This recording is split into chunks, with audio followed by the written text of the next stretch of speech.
ఎలక్షన్లు జరుగుతున్నాయని ఏమీ అన్నీ వ్యవస్థల ద్వారా వ్యవస్థలు పనిచేయాలి. యుద్ధం వాతావరణం ఉన్నా లేకపోయినా సరే వ్యవస్థల్లో మార్పులు సహజంగా జరిగిపోతుంటాయి. తాజాగా ఇద్దరు కీలకమైనటువంటి సైనికాధికారులు కొత్తగా నియమితులయ్యారు. పాత వాళ్ళు రిటైర్ అయినటువంటి నేపథ్యంలో ఇందులో దేశ ఉగ్రవాద వ్యతిరేక దళం నేషనల్ సెక్యూరిటీ గార్డ్ అధిపతిగా సీనియర్ ఐపీఎస్ అధికారి నళిని ప్రభాత్ నియమితులయ్యారు.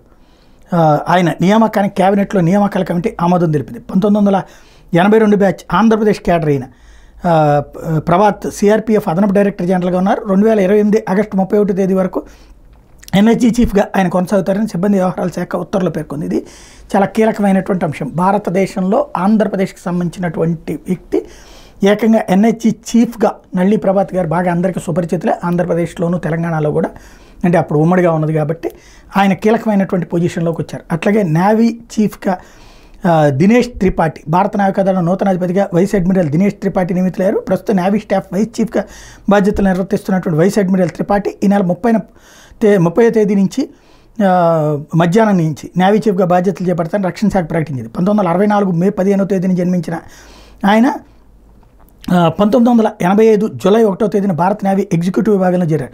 కమ్యూనికేషన్ ఎలక్ట్రానిక్ వార్ఫేర్లో నిపుణుడిగా గత 30 ఏళ్లుగా బాధ్యతలో ఉన్నారు ఆయన.